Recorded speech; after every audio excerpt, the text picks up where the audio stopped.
हालांकि मृत्यु निकट थी, वान कांग उत्साह से खिलखिलाकर हंस पड़ा। हा, मूर्ख मनुष्यों, क्या तुम देख रहे हो? ये दिव्य शक्ति है। 1 साल पहले मैं एक साधारण व्यक्ति था, लेकिन अब मैं तथाकथित हुआ क्षेत्र के स्वामी को बिना किसी प्रयास के मार सकता हूँ। संघर्ष करना बंद करो, दिव्य शक्ति विशाल है, तुम इसे रोक नहीं सकते। इस अवसर का लाभ उठाते हुए वान कान के यांत्रिक पंजे ने लियू यंग की छाती पर प्रहार किया। लियू यंग को ऐसा लगा जैसे किसी हाईवे पर कार ने उसे टक्कर मार दी हो और एक जोरदार धमाके के साथ वह नदी में जा गिरी हो। कवच के नीचे उसकी छाती में असहनीय दर्द हो रहा था। आदिम कौशल का अभ्यास करने के बाद जब भी वह अपनी छाती में ऊर्जा भरती, तो वह ट्रक के टायर की तरह सख्त और लचीली हो जाती, जो एक उत्कृष्ट शॉक एब्जॉर्बर का काम करती थी। बिना किसी अतिशयोक्ति के उसकी छाती उसके शरीर का सबसे मजबूत रक्षात्मक अंग थी। यह प्रहार इतना शक्तिशाली था कि इससे उसका चीरक असंतुलित हो गया। सौभाग्य से वान कान को उसकी हार्ची गोंद समझ में नहीं आए। अगर उसने कहीं और प्रहार किया होता तो वह घायल हो जाती। ये देखकर अधिकारी रेन ने सभी को वान कान को घेरने का आदेश दिया। वान कांग ने कई लोगों द्वारा बनाई गई नाकाबंदी को तोड़कर भागने की कोशिश की। तभी नदी किनारे से एक आकृति तेज गति से उड़ती हुई अबाबील की तरह वान कांग के पास तेजी से आ पहुंची। गर्जन। अंधेरी रात में बाघ की कान फाड़ देने वाली दहाड़ गूंज उठी। वान कांग के दिमाग में मानो एक भयानक ताकतवर बाघ घुस आया हो, जिससे उसका शरीर बेकाबू होकर कांपने लगा और उसके पैर उसका कहना नहीं मानने लगे। जब तक उसे होश आया, तभी बगल से एक बड़ा सा पैर अंदर आया और हवा के झोंके से उसका चेहरा सिकुड़ गया। टकराना। अपने रक्तमांस कमल के सुरक्षा कवच के बावजूद वान कांग का सिर मानो चूर चूर हो गया था। लू चेंझुओ की लगभग 9वीं श्रेणी की अंधकार में शक्ति का विस्फोट हुआ, यहाँ तक कि मानव सिर के आकार का एक बड़ा पत्थर भी चकनाचूर हो जाता। वान कांग दूर जा गिरा और इससे पहले कि वह कुछ समझ पाता, लू चेंझुओ तेजी से आगे बढ़ चुका था। उसका बायां बाघ पंजा वान कांग के सामान्य दाहिने हाथ पर जकड़ गया और उसका दाहिना मुख का ब्लेड उस पर वार करने लगा। सोने को काटने और जैड को तोड़ने वाली मुट्ठी की तलवार मांस में गहराई तक घुस गई, लेकिन नीले रंग की लतानुमा कृत्रिम हड्डियों ने उसे रोक दिया। लू चेंझुओ के चेहरे पर थोड़ा सा भाव बदला, फिर वह तेजी से पीछे हट गया। एक चांदी की धातु की बनी हुई नुकीली चीज आगे बढ़ी लेकिन चूक गई। वान कांग ने अपने लगभग कटे हुए दाहिने हाथ को देखते हुए व्यंग्यपूर्वक कहा, इसकी उम्मीद नहीं थी, है ना? मैंने जिन रूपों में रूपांतरण प्राप्त किया है वे धातु और लोहे की तरह कठोर अजेय दैवीय हड्डियां हैं। तुम नश्वर प्राणी कभी नहीं समझ पाओगे कि देवता कितने शक्तिशाली होते हैं। उसने बात की और अपने धातुई पंजों से लू चेंझुओ पर फिर से हमला कर दिया। लू चेंझुओ ने टाइगर शैडो मिस्टीरियस स्टेप्स का इस्तेमाल करते हुए बड़ी आसानी से अपनी पीठ के बल पलटा। उसकी भुजाओं की मांसपेशियां अजगर की तरह कुंडलित हो गईं, लहरें उठ रही थीं, उसकी मुट्ठियों में डार्क फोर्स संघनित हो रही थी और वह इंच फोर्स के साथ विस्फोट कर रहा था। टकराना। वान कांग हवा में उछलकर नदी किनारे की पत्थर की दीवार से जा टकराया। उसके धातु के पंजे दरारों में धंस गए और मशीन की गर्जना के साथ ही पत्थर के टुकड़े लू चेंझुओ की ओर उड़कर आ गिरे। लू चेंझुओ का शरीर उसकी पूरी तरह सक्रिय अर्हत कौशल से निकलने वाली सुनहरी रोशनी से जगमगा उठा। धातु के टकराने की डिंग डिंग डैंग डैंग ध्वनि सुनाई दी, लेकिन वह बिना किसी चोट के वान कांग के पास पहुंचा। उसकी मुट्ठी की तलवार म्यान में थी और सीधे उसकी गर्दन पर निशाना साधे हुए थी। वान कांग के धातु के पंजे, जो आगे की ओर स्थित थे, ने लू चेंझुओ की मुट्ठी की तलवार को पकड़ लिया। उसने क्रूरता से उपहास किया, क्या आपको कभी बिजली का झटका लगा है? चटकती हुई बिजली बाहर निकली। लू चेंझुओ को अपने शरीर में बस एक सुन्नपन और हल्की झुनझुनी महसूस हुई। अगले ही पल यांत्रिक पंजा उसके गले की ओर बढ़ा, लेकिन उसने उसे अपने हाथों में जकड़ लिया, पीछे की ओर एक लात मारी और डार्क फोर्स वान कांग के कमर में फूट पड़ा, जिससे अंडे के चूर्ण जैसी कर्कश आवाज आई। वान कांग की दर्द भरी आवाज सुनाई दी, धिक्कार है, मैं तुम्हें जान से मार डालूंगा। लू चेंझुओ ने टाइगर टेल लैग का इस्तेमाल करते हुए एक तरफ हटकर वान कांग के सीधे मुके से खुद को बचाया। उस आदमी ने अपनी बदली हुई हड्डियों के बारे में शेखी बघारी, लेकिन जहां सबसे ज्यादा जरूरत थी वहां हड्डियां थी ही नहीं।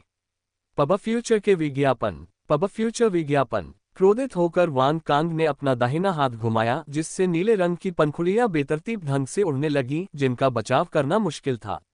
लू चेंझुओ की चाल ढाल की पूरी ताकत लग गई, फिर भी उसे कुछ चोटें आई। शुक्र है कि गोल्डन फिल्म ने उसका बखूबी बचाव किया। वान कांग ने हैरानी से कहा, यह कैसे संभव है? धूप के उस्ताद ने कहा था कि देवताओं द्वारा प्रदत्त ये नए मंत्र कवच की सुरक्षा को भेद देंगे और उनके प्रयोगों ने वास्तव में इसकी पुष्टि की। फिर भी बाघ के मुखौटे वाला यह आदमी अभी भी पूरी तरह से सुरक्षित इधर उधर उछल कूद कर रहा था, उस पर एक खरोंच भी नहीं थी। क्या ये व्यक्ति मार्शल आर्टिस्ट हो सकता है?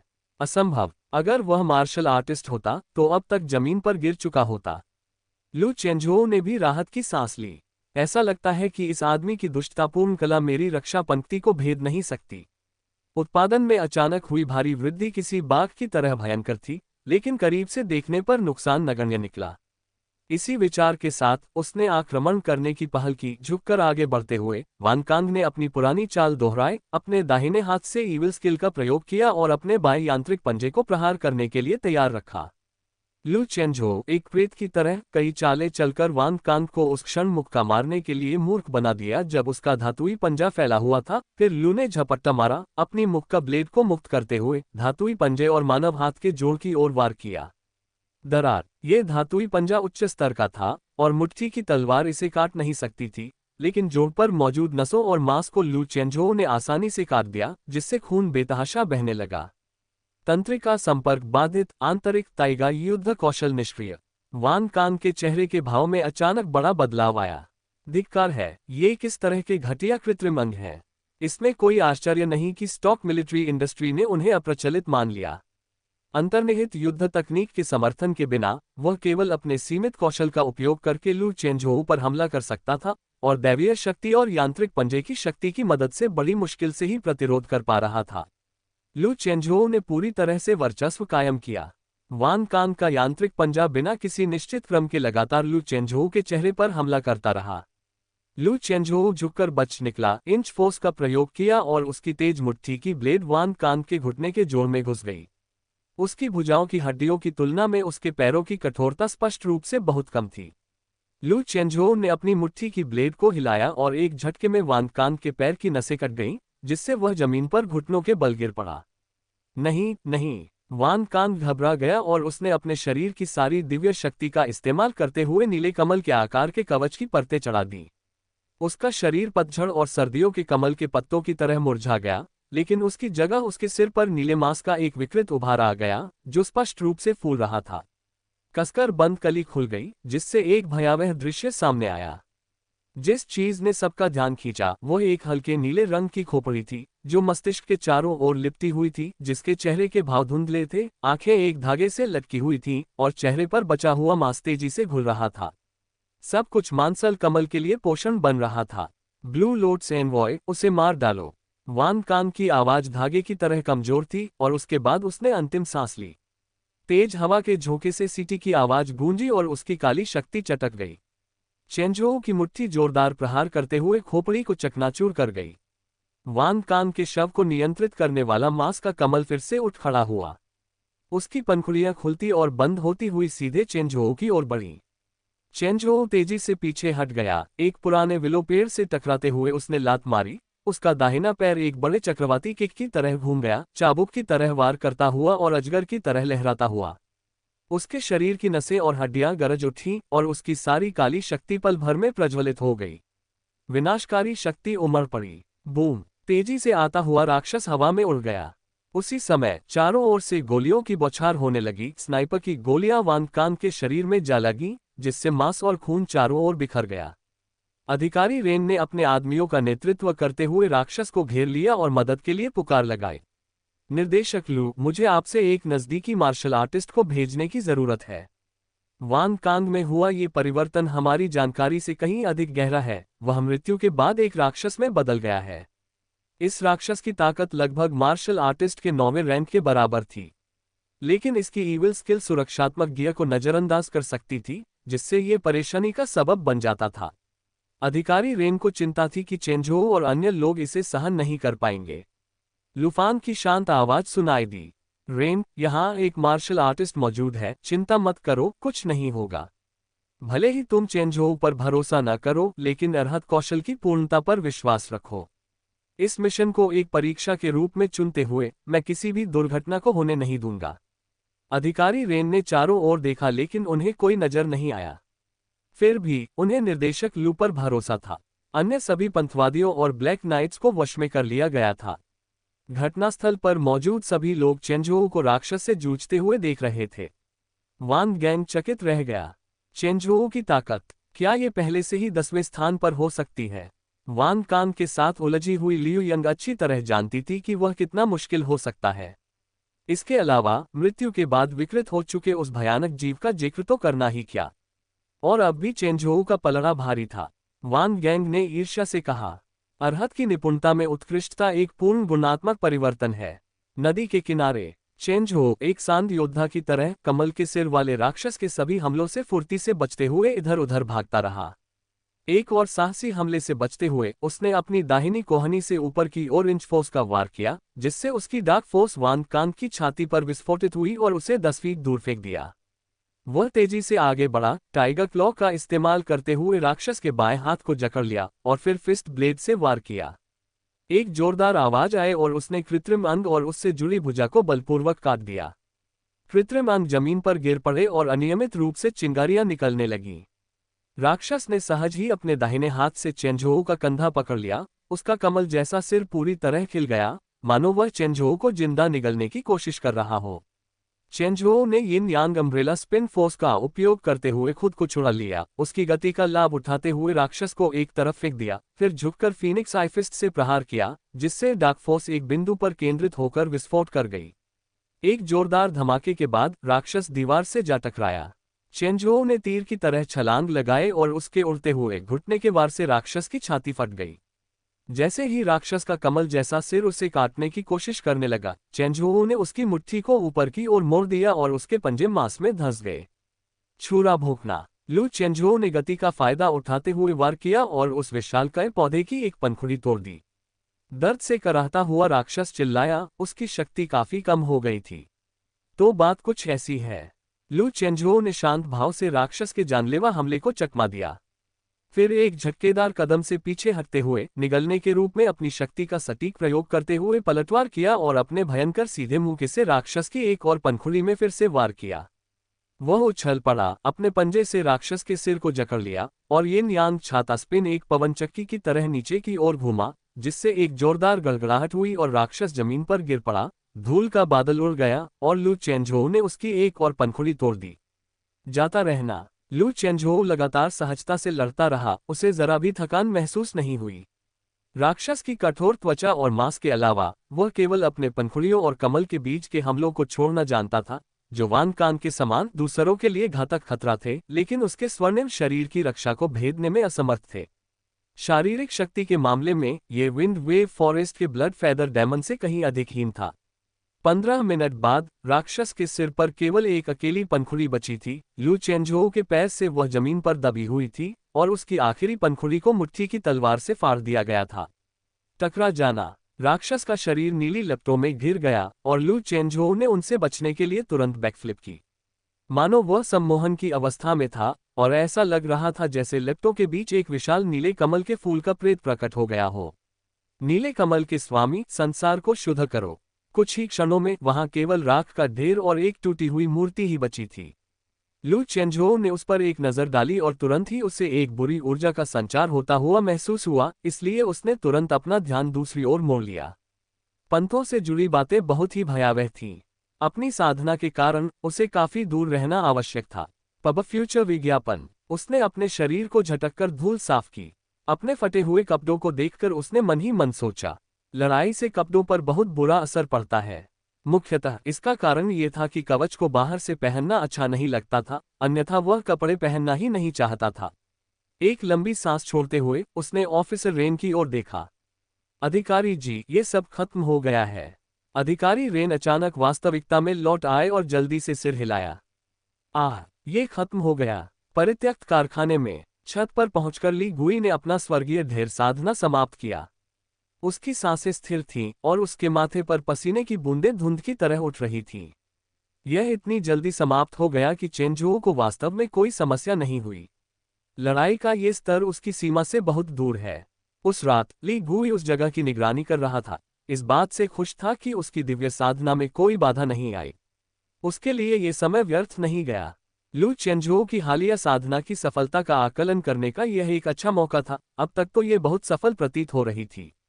वास्तव में एक स्वर्णिम शरीर के सभी गुण मौजूद हैं, इसकी रक्षा शक्ति बेहद जबरदस्त है। शाओलिन की हार्प के गुण दुनिया में अद्वितीय है। चेंझोउ द्वारा चुना गया मार्ग सही प्रतीत होता है। चूंकि यह उसके मार्शल आर्ट्स ब्रेकथ्रू दायरे में बाधा नहीं डालता, इसलिए वह आंतरिक और बाहरी दोनों तरह से साधना कर सकता है और लगातार अजेय विरोधियों को परास्त कर सकता है। इसके अलावा देश अब क्रॉस ट्रेनिंग को समर्थन देने की ओर अग्रसर है। यह नीति चेंझोउ के लिए लाभकारी है। ये समय, स्थान और मानवीय सद्भाव का संगम है। जल्दी सीखना उतना अच्छा नहीं होता जितना चतुराई से सीखना। लू चेंझोउ और अन्य लोगों को पुलिस की गाड़ी में बैठकर पिंगजियांग पुलिस स्टेशन की ओर जाते हुए देखकर ली गुई उछलकर उठा और स्टोन लेक की ओर तेजी से गाड़ी चलाते हुए रात के अंधेरे में गायब हो गया।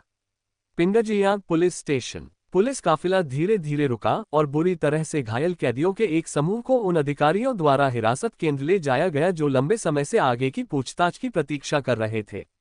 लुफांग हाथ बांधकर खड़ा था, उसकी निगाहें शांत थीं।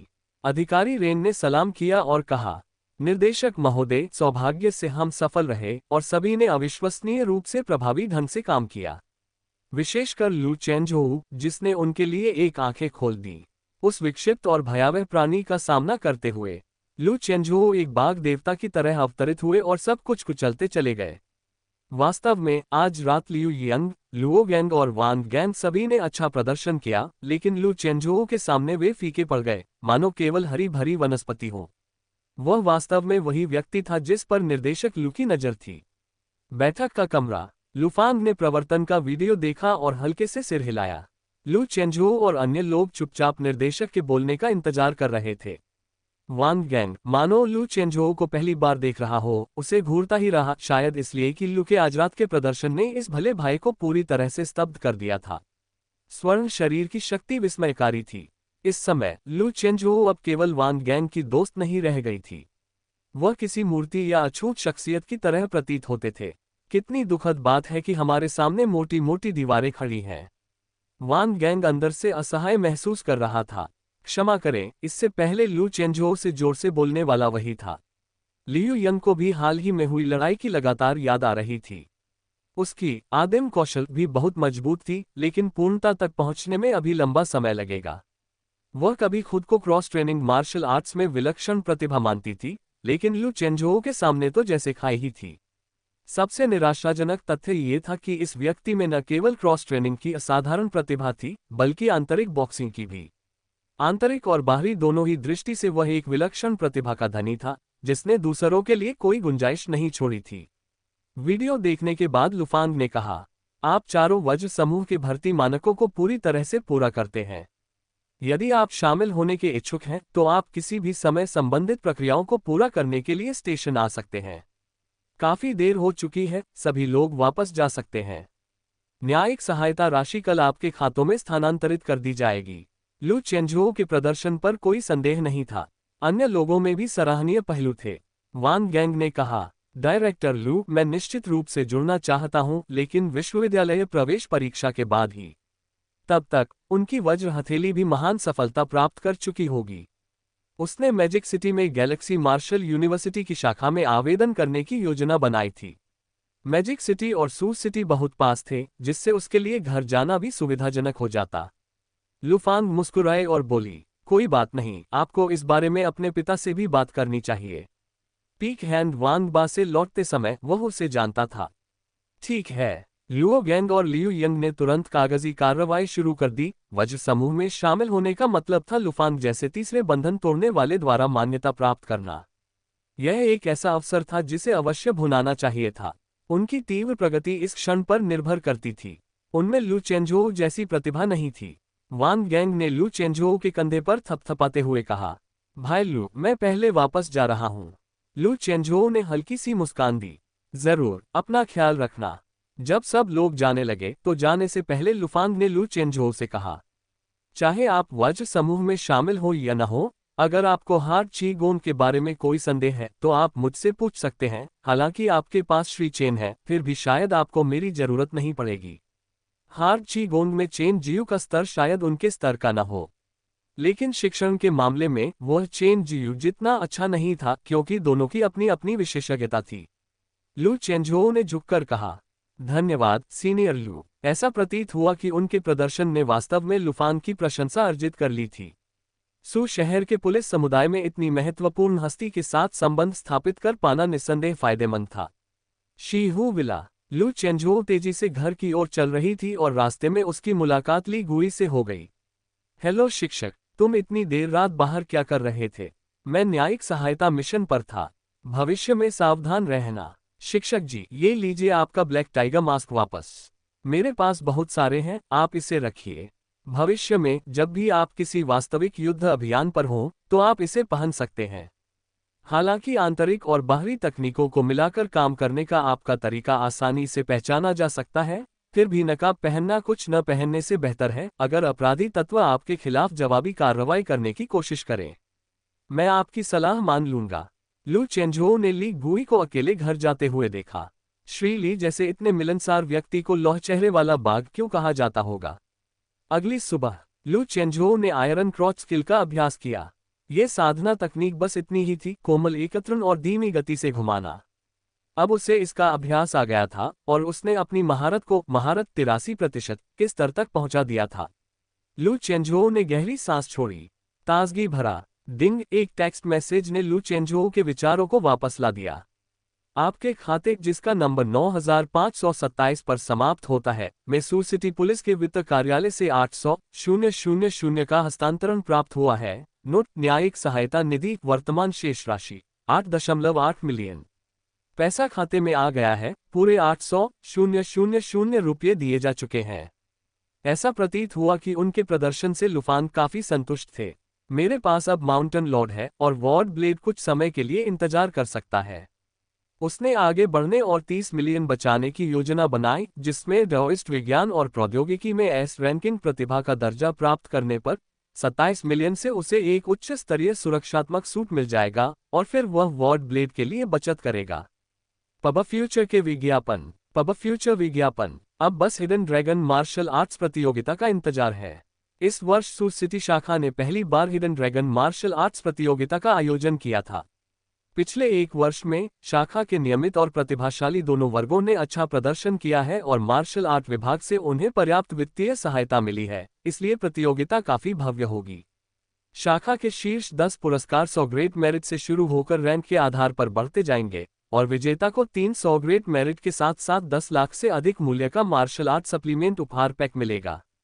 इन संसाधनों की मदद से लू चेंझोउ अपनी सारी नकदी बचाने में सक्षम हो गया। उनकी दैनिक साधना के लिए महान पुण्य ही पर्याप्त होगा।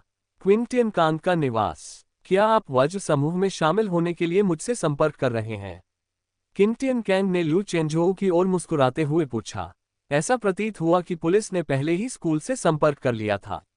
लू चेंझोउ ने कहा, हाँ। क्विंटियन कांग ने कहा, आगे बढ़ो, यह एक अच्छा अवसर है। नवस्थापित राष्ट्रीय विशिष्ट समूह आमतौर पर वर्तमान नीतिगत रुझानों को दर्शाते हैं। इस अवसर का लाभ उठाओ और गति के साथ आगे बढ़ना आसान हो जाएगा। मार्शल आर्ट के विकास के लिए प्रतिभा और मेहनत दोनों की आवश्यकता होती है, लेकिन भाग्य को भी नजरअंदाज नहीं किया जाना चाहिए। इसके अलावा मार्शल आर्ट अंततः युद्ध और नरसंहार का मार्ग है। आप छात्र विद्यालय में बहुत सुरक्षित हैं, आपको सबसे ज्यादा व्यावहारिक युद्ध अनुभव की कमी है। वास्तविक युद्ध का प्रशिक्षण बहुत लाभदायक होता है। केवल वही लोग जिन्होंने सैकड़ों लड़ाइयां लड़ी हों, बंधनों को तोड़ने और अनगिनत परीक्षाओं से परिष्कृत, अदम्य मार्शल आर्ट की इच्छाशक्ति से परिपूर्ण सबसे मजबूत शरीर विकसित करने की शक्ति प्राप्त कर सकते हैं। यही मार्शल आर्टिस्ट होने का अर्थ है। अपने क्लास टीचर के समर्थन से लू चेंझोउ को आत्मविश्वास महसूस हुआ। युद्ध कला भी मार्शल आर्ट के अभ्यास का एक हिस्सा है। ये सबसे अच्छा शिक्षक है। सबसे प्राचीन मार्शल आर्ट हमारे पूर्वजों और प्रकृति की शक्तियों के बीच सहज युद्ध तकनीकों से उत्पन्न हुई थी। अगले दिन पिंगजियांग पुलिस स्टेशन। लुफांग ने अपनी मेज पर रखे आवेदन दस्तावेजों को देखा और मुस्कुराया। अच्छा, ये बच्चा सीखने के लिए तैयार है। फिर से टाइगर फॉर्म के साथ, फिर से हार्ड ची गोंद के साथ। लू चेंझोउ से बेहतर उनके भावी सहकर्मी बनने के लिए कोई और उपयुक्त नहीं था। उस रात लू चेंझोउ के वज्र समूह में शामिल होने के आवेदन को मंजूरी दे दी गई है। लुफांग ने उसे 5 लोगों वाले एक छोटे से वज्र ग्रुप चैट में शामिल कर लिया। इनमें लियू यंग और लुओ गैंग, वान गैंग और अन्य लोग शामिल हैं जिन्होंने कॉलेज प्रवेश परीक्षा के बाद दाखिला लिया। लू चेंझुओ को भी वहीं अपने गुरु चेन जियू मिले। लुफांग, शामिल होने के लिए नए कॉमरेड लू चेंझुओ का स्वागत है। चेन जियू, हाँ हाँ हाँ चेंझुओ, तुम भी आ गए। लू चेंझुओ, नमस्कार शिक्षक जी।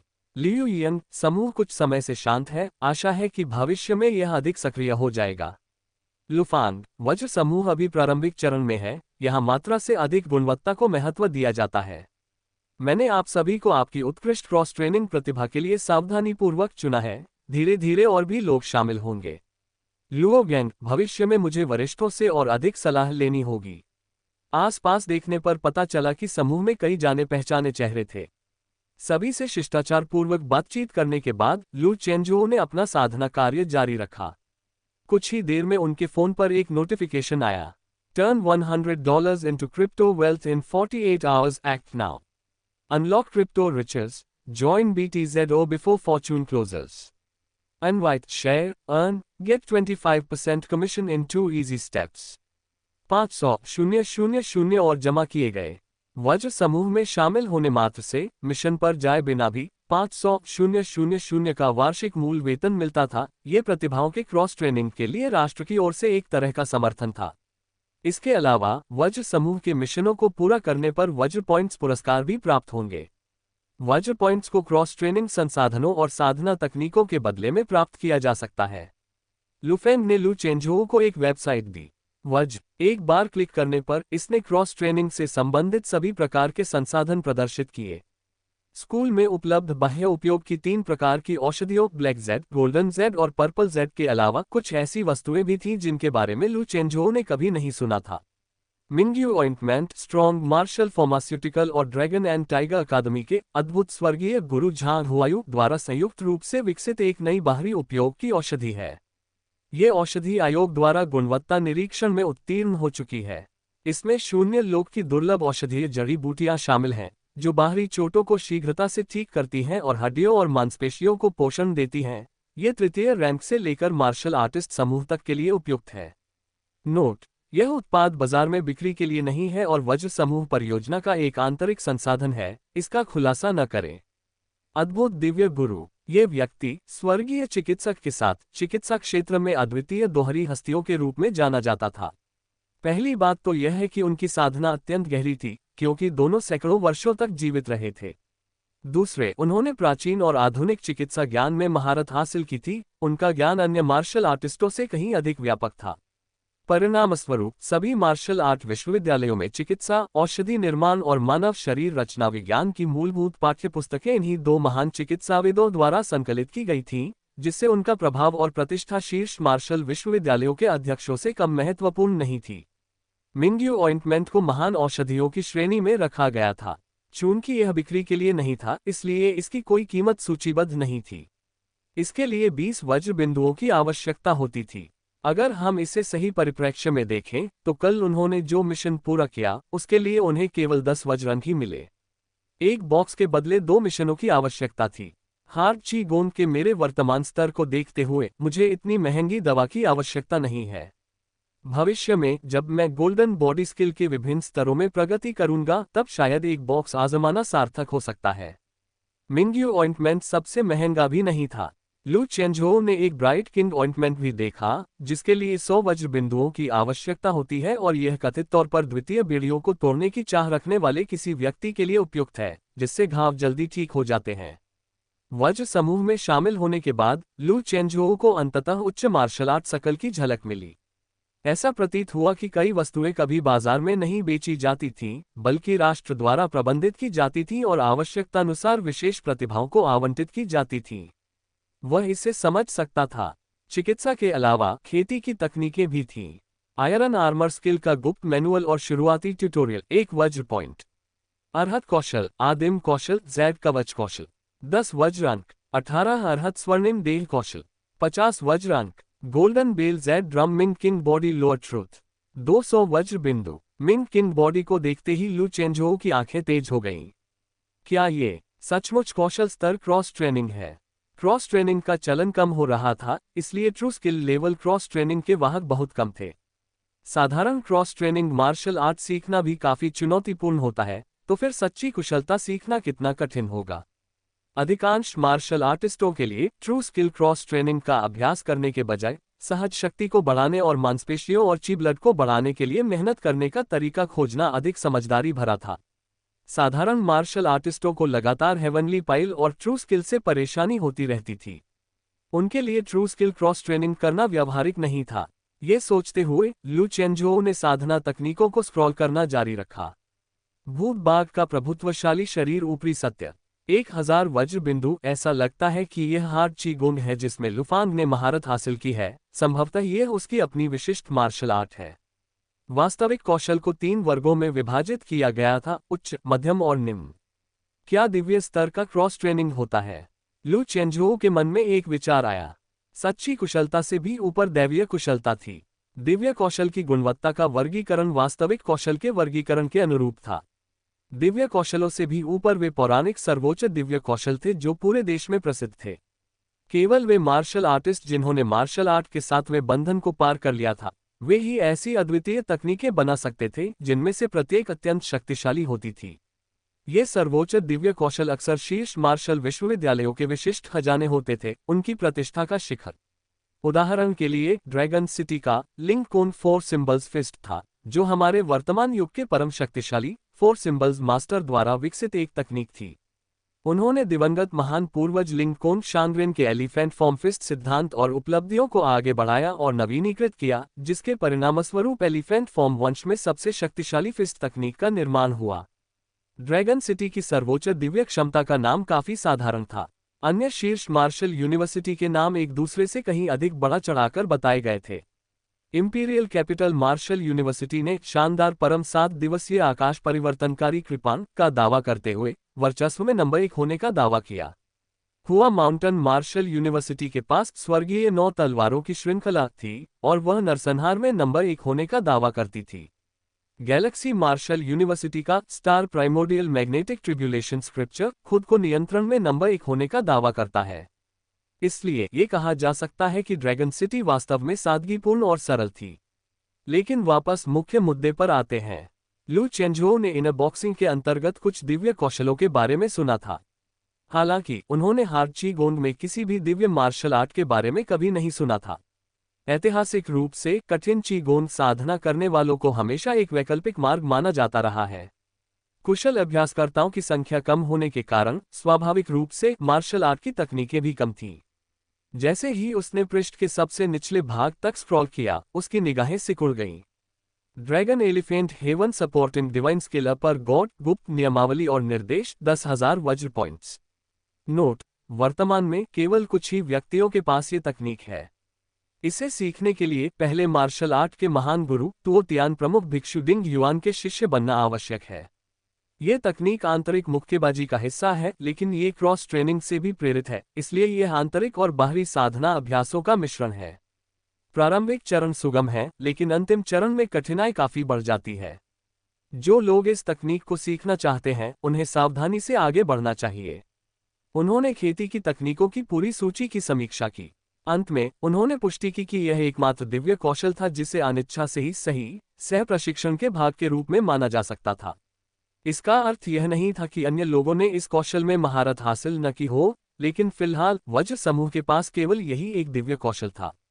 यदि dragon elephant heaven supporting divine skill पर विचार न किया जाए, तो ऐसा प्रतीत होता है कि क्रॉस ट्रेनिंग की सीमा केवल सुपीरियर ट्रू टेक्निक तक ही सीमित है, जिसका अर्थ है कि क्रॉस ट्रेनिंग के माध्यम से ग्रैंडमास्टर बनना लगभग असंभव है। लू चेंझोउ ने खुद से बड़बड़ाया। प्रस्तावना से ऐसा प्रतीत होता है कि तुओ तियान प्रधान भिक्षु, जो कभी हिडन ड्रैगन लिस्ट के ग्रैंडमास्टर थे, अब 5वीं बाधा को तोड़कर महान ग्रैंडमास्टर क्षेत्र में आरोहण कर चुके हैं। Dragon elephant heaven supporting divine skill. उसने वेबसाइट बंद कर दी और अपने आशावादी विचारों को त्याग दिया। वास्तविक कौशल और दिव्य कौशल उसकी पहुंच से बहुत दूर थे। मेरे पास शिक्षक चेन जियू हैं, मुझे यहाँ गोल्डन बॉडी स्किल सीखने की कोई जरूरत नहीं है। ऊंचे पहाड़ों को देखने के बाद व्यक्ति को जमीन पर दोनों पैर जमाकर और भी अधिक मेहनत करनी चाहिए। वज्र समूह का सदस्य बनने के बाद उन्हें अंततः कठोर चीगोन का अभ्यास करने के लिए एक संगठन मिल गया। यह विशेष समूह केवल परीक्षण के लिए था, और एक बार जब मार्शल आर्ट्स एसोसिएशन ने क्रॉस ट्रेनिंग की कठिनाइयों को दूर कर लिया, तो वे एक विशेष कठोर चीगोंग मार्शल आर्ट्स विश्वविद्यालय प्रायोगिक क्षेत्र स्थापित करेंगे, और अंततः सभी मार्शल विश्वविद्यालयों में कठोर चीगोंग कार्यक्रम शुरू करेंगे, जिससे अधिक लोगों को मार्शल आर्ट का अभ्यास करने में मदद मिलेगी। सभी लोग अजगर के समान शक्तिशाली बने। आने वाले दिनों में पब फ्यूचर के विज्ञापन। पब फ्यूचर विज्ञापन। आगामी हिडन ड्रैगन मार्शल आर्ट्स प्रतियोगिता के कारण dragon city martial arts university में नए साल की तरह ही चहल पहल का माहौल था। चाहे फोरम पर हो या ऑफलाइन, हर कोई इस साल के शीर्ष 30 प्रतियोगियों और चैंपियनशिप जीतने के प्रबल दावेदारों के बारे में चर्चा करने के लिए सबसे ज्यादा उत्सुक था। लू चेंझोउ देर से पहुंचे थे और प्रारंभिक परीक्षणों में भाग नहीं लिया था। फिर भी उन्होंने जियांगनान प्रतिभा प्रतियोगिता में शानदार शुरुआत की। हिडन ड्रैगन लिस्ट में उनकी रैंकिंग काफी ऊंची थी और वे वर्तमान में चैंपियनशिप जीतने के प्रबल दावेदारों में 10वें स्थान पर थे। ये ध्यान देने योग्य है कि प्रतियोगिता के लिए आयु सीमा 35 वर्ष से कम थी, जिसमें 10वें स्थान पर रहने वाले कई अनुभवी प्रतियोगी भी शामिल थे। यहां तक कि चेन शियाओयुन जैसे पूर्व तेंगलोंग 6 के अनुभवी सदस्य भी शीर्ष 20 में जगह नहीं बना पाए। ठंडे हथियारों का इस्तेमाल किए बिना वह मुख्य रूप से स्नैक फॉर्म और विप टेक्निक में निपुण थी। स्पैरिंग के दौरान उसे नुकसान उठाना पड़ता था, जिससे उसकी ताकत काफी कम हो जाती थी। लू चेंझोउ से ऊपर रैंक वाले अधिकांश लोग या तो 10वीं रैंक के थे या याओ चिंग और झोउ शिनकोंग जैसे नौखंड के शिखर स्तर के लड़ाके थे, जो हमेशा से ही हाई प्रोफाइल रहे थे। निस्संदेह पहला स्थान वांग होंगदाओ को मिला। फिलहाल जनता की नज़र में उन्हें शाखा विद्यालय का शीर्ष दावेदार माना जा रहा था। 11 नवंबर उत्तर से शीत लहर आई, जिससे ठंड की लहरें चलने लगीं।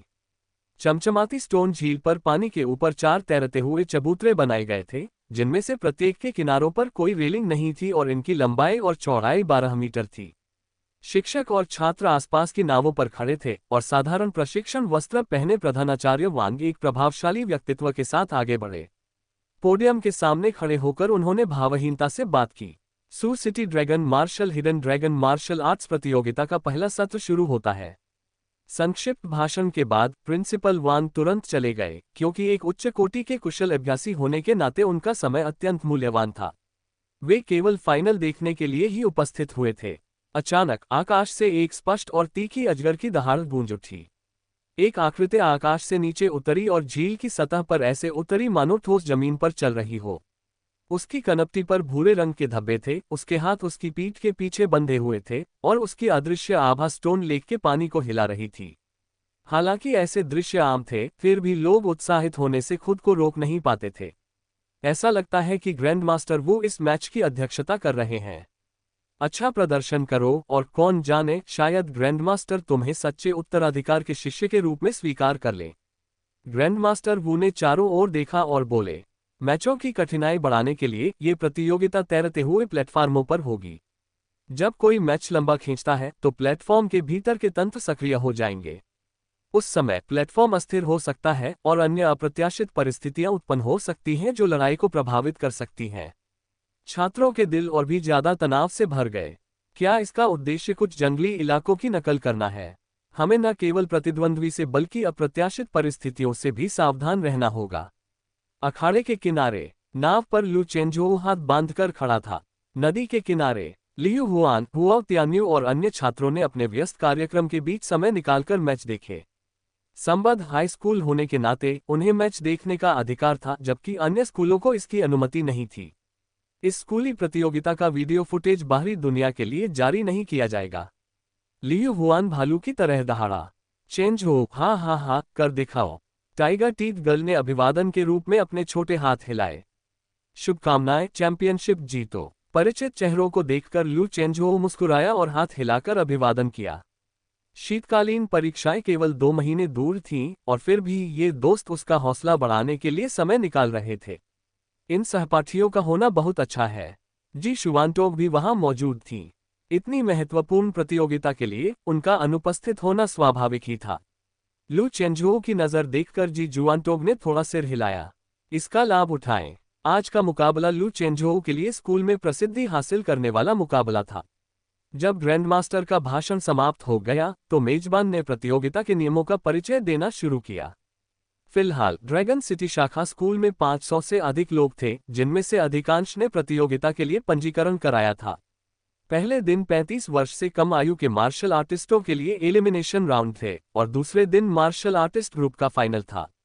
मार्शल आर्टिस्ट ग्रुप के लिए प्रतिभागियों की कम संख्या के कारण ये प्रतियोगिता आधे दिन में ही समाप्त हो गई। अंत में मेजबान ने शीर्ष 64 वरीयता प्राप्त प्रतिभागियों की एक सूची की घोषणा की, जिसमें प्रतिभाशाली वर्ग के सभी सदस्य, साथ ही नियमित वर्ग से चुने गए कई 8वें और 9वें स्थान के व्यक्ति शामिल थे, जिससे शीर्ष प्रतियोगियों के बीच शुरुआती टकराव से बचा जा सके। ये बात समझ में आती है, लू चेंझोउ ने हंसते हुए कहा। ऐसा लगता है कि आज की प्रतियोगिता का मुझसे कोई लेना देना नहीं है। प्रतियोगिता शुरू भी नहीं हुई थी कि वह पहले ही शीर्ष 64 में जगह बना चुका था। इसका मतलब ये था कि उसने पहले ही कम से कम 20 महान गुण और ब्राइट गॉड पोशन का एक डिब्बा हासिल कर लिया था। लियू हुआन और किनारे पर मौजूद अन्य लोग स्तब्ध रह गए। क्या चेंझोउ विश्वविद्यालय में उपचुनाव में शीर्ष 64 में जगह? ये तो बहुत ही प्रतिस्पर्धी विश्वविद्यालय है। ये तो बैठे बैठे पैसे कमाने जैसा है। यही तो मैं विश्वविद्यालय जीवन चाहता हूँ। कि बहुत अच्छा है, बस यूं ही आ गए थे, कल फिर आते हैं। शांत चेंझोउ को देखकर लियू हुआन अंदर ही अंदर प्रभावित हुआ। टॉप मार्शल यूनिवर्सिटी द्वारा एक वरीयता प्राप्त प्रतिभागी के रूप में चुना जाना और सीधे फाइनल में पहुंचना, यह अपने आप में एक बहुत बड़ी उपलब्धि है। लू चेंझोउ ने छलांग लगाए और लहरों से होते हुए किनारे पर पहुंच गया। चूंकि सभी लोग आने की जहमत उठा चुके हैं, इसलिए दोपहर का भोजन मेरी तरफ से है। लियू हुआन ने लू चेंझोउ को एक बड़ा भालू गले लगाया। उसने संदेह भरे लहजे में लू चेंझोउ के कान में फुसफुसाया। आप 9वें रैंक तक तो नहीं पहुंच गए, है ना? लू चेंझोउ की जानी पहचानी मुस्कान एक मौन स्वीकृति थी। धत्तेरी की, लियू हुआन का दिल एकदम टूट गया। वह अभी भी 8वें स्थान से काफी दूर था और परीक्षा में छूट के साथ विश्वविद्यालय में प्रवेश पाने की उम्मीद छोड़ चुका था। अब उसे बस यही आशा थी कि वह अच्छे अंकों के बल पर प्रवेश पालेगा। इससे उसे दूसरी कक्षा में रखा जा सकेगा। लू चेंझोउ मुस्कुराया। सब लोग आगे बढ़ो, मैं विश्वविद्यालय में तुम्हारा इंतजार करूंगा। लंबे समय बाद एक दूसरे से मिलने के बाद सभी ने खूब बातचीत की। यहां तक कि दोनों वरिष्ठ बहनें भी आगे आईं और जीवंत बातचीत में शामिल हो गईं। लू चेंझोउ की तरह वे भी प्रारंभिक प्रतिभागी थीं और कल के फाइनल में सीधे भाग ले सकती थीं। जी शुवानटोव ने अपने हाथ पीठ के पीछे बांधे और संयमित ढंग से प्रसिद्ध होकर चले गए। बुरा नहीं है, तीनों ही सीधे शीर्ष 64 में प्रवेश कर गए।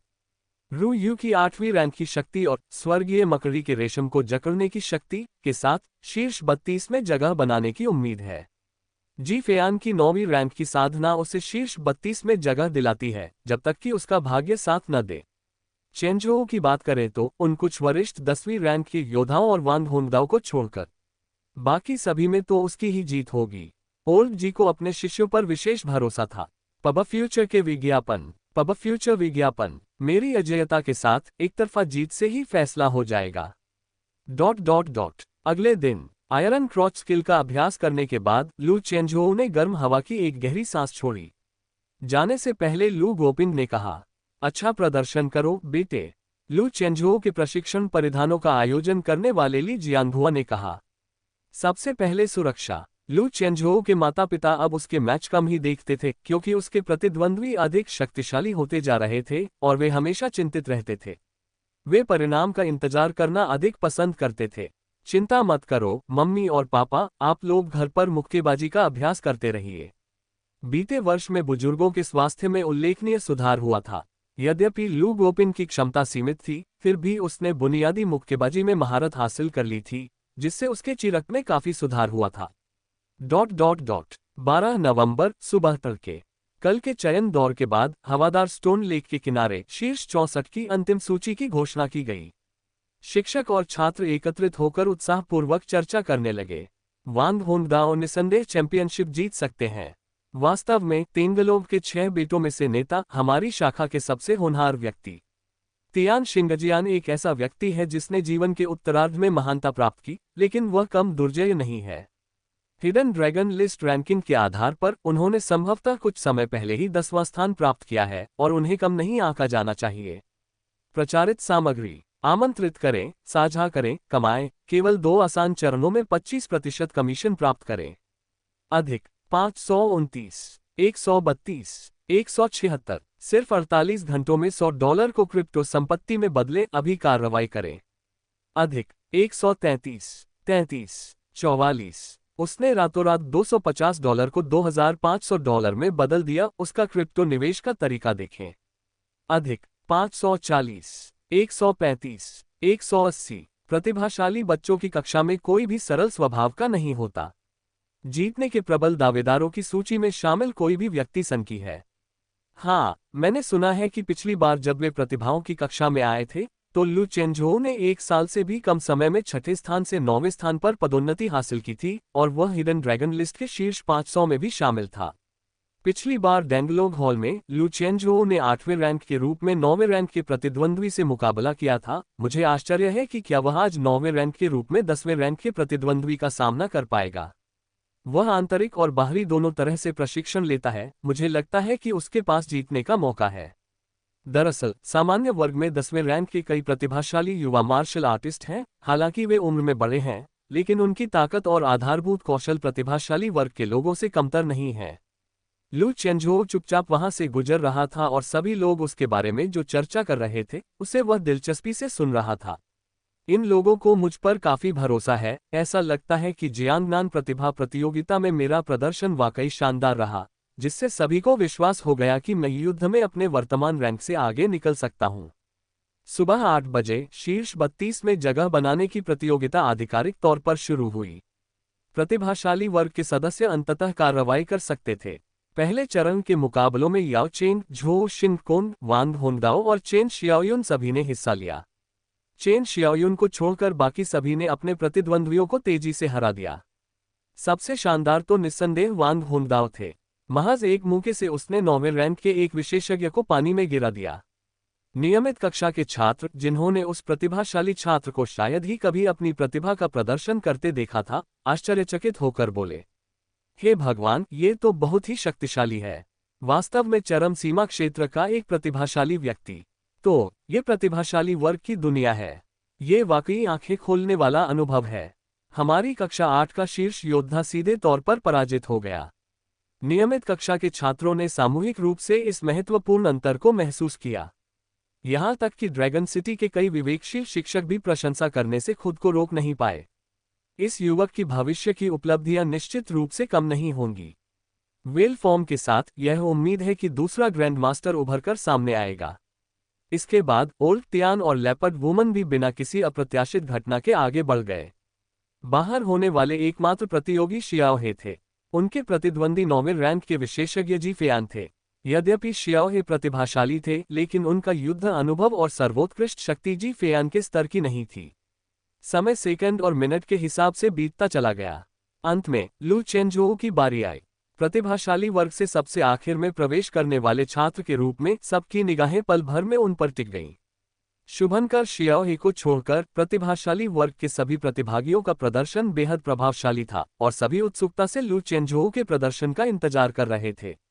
नाव चबूतरे के पास पहुंची और वह पानी की सतह पर उड़ती हुई मक्खी की तरह फुर्ती से उस पर कूद पड़ा। चबूतरा लगातार हिल रहा था, इतना अस्थिर जैसे कोई बेड़ा पर खड़ा हो। खुद को संभालने के बाद लू चेंझोउ ने अपने प्रतिद्वंदी की ओर देखा। किनारे से लियू हुआन और अन्य लोग जोर जोर से चिल्ला रहे थे, चेंझोउ चलो। मेजबान ने घोषणा की। कक्षा 1 की लू चेंझोउ कक्षा 2 की लैन काय एर से मुकाबला करेगी। लैन काय एर के मन में घबराहट और उम्मीद का मिलाजुला भाव था। शी रुयू की मित्र होने के नाते वह जानती थी कि लू चेंझोउ शक्तिशाली था, लेकिन वह कितनी शक्तिशाली थी, इसका उसे कोई अंदाजा नहीं था। आइए, भाई लू से शिक्षा प्राप्त करना मेरे लिए सम्मान की बात होगी। लान काय एर ने अपना दाहिना पैर आगे बढ़ाया, बायां पैर थोड़ा पीछे खींचा, शरीर को एक तरफ झुकाया, अपना बायां हाथ अपने प्रशिक्षण कपड़ों की आस्तीन के अंदर छिपा लिया और अपने दाहिने हाथ से जमीन की ओर इशारा करते हुए एक हुक बनाया। यह मुद्रा किसी शाखा पर लड़खड़ाते हुए मेंटिस जैसी लग रही थी। लू चेंझोउ ने हाथ जोड़कर प्रणाम किया और मुस्कुराते हुए कहा, मैं महिला के मेंटिस फिस्ट को आजमा कर देखूंगा। मेंटिस फिस्ट की उत्पत्ति किन वंश में हुई थी, जो प्रार्थना करने वाले मेंटिस के रूप की नकल करता है। कई शैलियों में से ये प्रसिद्ध, विविध और जटिल थी। ताई ची मेंटिस, मेहुआ मेंटिस, अंतहीन रूप से जटिल। लू चेंझोउ ने इससे पहले कभी मेंटिस फिस्ट के अभ्यासकर्ताओं से मुकाबला नहीं किया था और वह कुछ हद तक उत्सुक था। लैन काय एर की काली शक्ति उसके पैरों के तलवों से उमड़ पड़ी। एक चींटी के पंख फड़फड़ाने की तेज आवाज के साथ उसका शरीर नीचे की ओर झुका और उसका दाहिना हाथ एक पंजे की तरह बन गया जो लू चेंजोऊ के गले की ओर लक्षित था। मंटिस फिस्ट के कोण पेचीदा थे जिसमें छल और प्रहार का मिश्रण था और परिवर्तन ही इसका मूल तत्व था। इनमें से हुक वाला हाथ सबसे दुर्जेय था जो छल कपट के दोहरे शिखर के रूप में स्नैक फॉर्म के तुलनीय था। एक बार इस्तेमाल होने पर यह गले या आंखों को निशाना बनाता था, आमतौर पर कमजोर क्षेत्रों और अंतरालों पर हमला करता था। लू चेंजुओ कुछ देर तक स्थिर रहा, फिर अचानक बिजली की तरह हरकत में आया। उसका शॉक सटिप जोरदार था, मानो चबूतरा ढहने ही वाला हो, और शरीर को घुमाते ही उसका टाइगर फॉर्म क्लॉ कुंडली की तरह बाहर निकला और लैन काय एर के हुक वाले हाथ को एक तरफ धकेल दिया। लैन काय एर ने सीधे टक्कर लेने की हिम्मत न करते हुए अपना हाथ तेजी से पीछे खींच लिया। लू चेंजुओ आगे बढ़ा, उसकी मुठ्ठियां बाघ के सिर की तरह सीधे लैन काय एर की छाती पर लगी। लू चेंजुओ के इस बेखबर हमले को देखकर लैन काय एर को बहुत खुशी हुई। एक मंटिस की तरह वह जमीन पर सरकती हुई चेंजुओ के पीछे पहुंच गई। Big sabre split mountain. उसने प्रथम श्रेणी की मुक्केबाजी तकनीक मंटिस माउंटन स्प्लिटिंग फिस्ट का सबसे शक्तिशाली वार किया। उसके पूरे शरीर की काली शक्ति ने लू चेंजुओ के कमजोर हिस्से पर नीचे की ओर वार करने में मदद की। लेकिन लू चेंजुओ एक प्रेत की तरह धीरे धीरे कदम बढ़ाते हुए गायब हो गया और आसानी से उसके अंतिम वार से बच गया। लान काय एर अपना निशाना चूक गई और तेजी से पीछे हट गई। अगले ही पल जोरदार धमक के साथ चबूतरा लहरों की तरह हिलने लगा, झील का पानी उस पर उछलने लगा। एक आकृति पानी पर चलने लगी। लू चेंजुओ जो समुद्र स्वैपिंग बॉडी तकनीक का प्रदर्शन कर रही थी, यहां पानी में मछली की तरह सहजता से चल रही थी। 5 आगे की ओर वार, 4 बाईं ओर झटके, 3 ऊपर की ओर सरकना। लू चेंजुओ की फुटवर्क उतनी ही सधी हुई थी जितनी गो में मोहरों को खेला जाता है। हर कदम लैन काय एर को किनारे तक धकेल रहा था। लान काय एर ने गरजते हुए हताशा से वार किया। डार्क फोर्स की एक गड़गड़ाहट के साथ उसका शरीर एक मटमैले कीड़े की तरह कांप रहा था और वह लू चेंजुओ पर टूट पड़ी। उसका हुक वाला हाथ उसके गले पर निशाना साधे हुए था। अगर कोई और होता तो शायद वह अचानक हमले से हार जाता, लेकिन जब उसने लू चेंजुओ की छाती पर वार किया तो उसे लोहे के टावर से टकराने जैसी बेबसी महसूस हुई। यिन यांग अम्ब्रेला स्पिन वर्टेक्स फोर्स के थोड़े से प्रयास से लू चेंजुओ घूम गया, जिससे प्रभाव विक्षेपित हो गया। उसी समय उसका बायां हाथ लैन काय एर की कमर के चारों ओर लिपट गया और उसका दाहिना हाथ एक ढहते पहाड़ की तरह उसकी छाती पर आ गिरा। इस बारे में खेद है। जैसे ही लू चेंजुओ के शब्द समाप्त हुए, लान काय एर हवा में उड़कर स्टोन लेक के पानी में जा गिरी। उसका सिर फिर से सतह पर आया, गीले बाल नीचे लटक रहे थे। उसने अपनी मुट्ठी भींची और कहा, भाई लू, दया दिखाने के लिए आपका धन्यवाद। इस बातचीत से उसे यह बात अच्छी तरह समझ आ गई कि लू चेंजुओ के कौशल स्तर को देखते हुए उसे उसके साथ इतनी देर तक अभ्यास करने की जरूरत नहीं थी। उसने शी रुयू के प्रति सहानुभूति दिखाते हुए नरमी बरती थी। मुस्कुराते हुए लू चेंजुओ ने जवाब दिया, पब फ्यूचर के विज्ञापन, पब फ्यूचर विज्ञापन। आपका मेंटिस फिस्ट भी बहुत ही शक्तिशाली है। जब भी मौका मिले आइए एक दूसरे से सीखते रहें। वह लैन काय एर को जीतने नहीं देना चाहता था, वह बस कुछ समय के लिए अलग अलग संप्रदायों के उस्तादों के साथ अभ्यास करना चाहता था ताकि उनकी तकनीकों की प्रारंभिक समझ हासिल कर सके। अगर कभी उसका सामना उसी संप्रदाय के किसी शक्तिशाली शत्रु से हो जाए तो वह अप्रस्तुत नहीं रहेगा। वह अभ्यास के दौरान सीख रहा था, न केवल अपने ही संप्रदाय से सीखना, लेकिन साथ ही वह अपने विरोधियों की स्थिति को भी थोड़ा बहुत समझ लेता है। दुश्मन और खुद दोनों को जानना ये सुनिश्चित करता है कि आप 100 लड़ाइयों में भी खतरे में नहीं पड़ेंगे। शानदार, बेहतरीन। ओल्ड जी टीचर किंगटियन कैंग के बगल में बैठी थी और उत्साह से ताली बजा रही थी। किंगटियन कैंग के चेहरे पर भी मुस्कान खिल उठी। बुरा नहीं है, मेरे तीनों शिष्य शीर्ष 32 में जगह बनाने में कामयाब रहे। बूढ़े जी ने खिलखिलाकर हंस दिया। किंगटियन कांग ने विषय बदलते हुए पूछा, तुम कब दूसरे स्थान को पार करोगे? क्या चेंजुओ तुमसे पहले वहां पहुंच पाएगा? तुम कब तक खुद को निखारते रहोगे? बूढ़े जी का चेहरा शर्म से लाल हो गया और उन्होंने जल्दी से जवाब दिया, ये बिल्कुल असंभव है। अन्यत्र लान काय एर कक्षा 2 की नाव पर लौट आए और शी रुयू ने मुस्कुराते हुए कहा, तो फिर मेरा छोटा भाई कितना सक्षम है? लैन काय एर ने अपने भीगे बालों को पोंछते हुए आह भरी। Promoted content, trade crypto with AI powered auto trader. मो 412 103 137 unleash epic wealth, sign up storms crypto world. मो 690, 173, 230। Invite share, earn, get 25% commission in 2 easy steps. मो 370, 93, 123। उससे लड़ना मेरी सुनी हुई किसी भी बात से परे था। 8वीं रैंक में भी उसे कुशल माना जाता था, लेकिन लू चेंझोऊ की तुलना में वह खुद को अंडे की तरह नाजुक महसूस करती थी। वह व्यक्ति अब तक निश्चित रूप से 9वें रैंक पर पहुंच चुका होगा। स्कूल में 1 साल भी पूरा नहीं हुआ था और उसने 3 रैंक पार कर ली थी। क्या कोई इंसान वाकई ऐसा कारनामा कर सकता है? नियमित कक्षा के छात्रों ने भी आह भरी। सामान्य और प्रतिभाशाली कक्षाओं के बीच का अंतर बहुत बड़ा है। हाँ, लोग कहते हैं कि लू चेंझोऊ को प्रथम वर्ष में ही ज्ञानोदय हो गया था। मुझे भी प्रथम वर्ष में ही ज्ञानोदय हुआ था और आज मैं 6ठे स्थान पर हूँ, जबकि वह शायद पहले ही 9वें स्थान पर पहुंच चुका है। सुबह 10 बजे तक शीर्ष 32 की सूची जारी कर दी गई। प्रतिभाशाली छात्रों की कक्षा से 7 और सामान्य कक्षाओं से 25 छात्र थे। लू चेंझोऊ ने सूची पर एक नज़र डाली, उसमें केवल 6 लोग ही 8वें स्तर की साधना में थे। बाकी सभी 9वें रैंक से शुरुआत कर रहे थे, लेकिन प्रतिभाशाली वर्ग के लोगों को छोड़कर इन 9वें रैंक के छात्रों की औसत आयु 29 वर्ष थी, जिनमें दोनों वरिष्ठ बहनें काफी युवा थीं। इन सभी छात्रों को मार्शल आर्टिस्ट बनने की उम्मीद थी, लेकिन इससे आगे बढ़ना मुश्किल होगा। जल्द ही शीर्ष 16 टीमों के मैचों की घोषणा कर दी गई। लू चेंझोऊ ने बड़ी स्क्रीन की ओर देखा। लू चेंझोऊ कक्षा 1 बनाम जूकिन कक्षा 2। जूकिन। उसने अपना फोन चेक किया और पाया कि उसकी बड़ी बहन ने उसे एक संदेश भेजा था। छोटे भाई, जूकिन सर्प रूप का अभ्यास कर रहा है। सावधान रहना। उसने 3 महीने पहले ही 10वीं रैंक हासिल कर ली होगी। वह शायद हमारी कक्षा में शीर्ष 3 में से एक है। कक्षा 2 में कई ऐसे वरिष्ठ छात्र थे जो पहले से ही तृतीय श्रेणी के मास्टर थे। धन्यवाद सीनियर सिस्टर, मैं सावधान रहूंगी। इस बार तो दुर्भाग्य ही है, इतनी जल्दी 10वें रैंक के विशेषज्ञ से सामना हो गया। उसके ज्ञान के अनुसार शाखा विद्यालय के छात्रों में 10वें रैंक पर 10 से कुछ अधिक छात्र थे। इससे कोई फर्क नहीं पड़ता, अगर सामने वाला वांग होंगदाओ जैसा कोई नहीं है तो भी मैं उससे मुकाबला कर पाऊंगा। अब तक लू चेंझोऊ ने कभी भी अकेले दम पर 10वें रैंक के मार्शल आर्ट मास्टर को नहीं हराया था। वह आगामी मैच को लेकर विशेष रूप से उत्सुक थे। दूसरी ओर साधारण कक्षा 2 का शिविर। जू किंग के सभी सहपाठियों ने राहत की सांस ली। जू किंग ये जरूर जीत जाएगा। टैलेंट क्लास के उन बच्चों में वांग होंगदाओ के अलावा शायद ही कोई उसका मुकाबला कर पाए। जू किंग एक ही मुकाबले में अपना नाम रोशन कर देगा।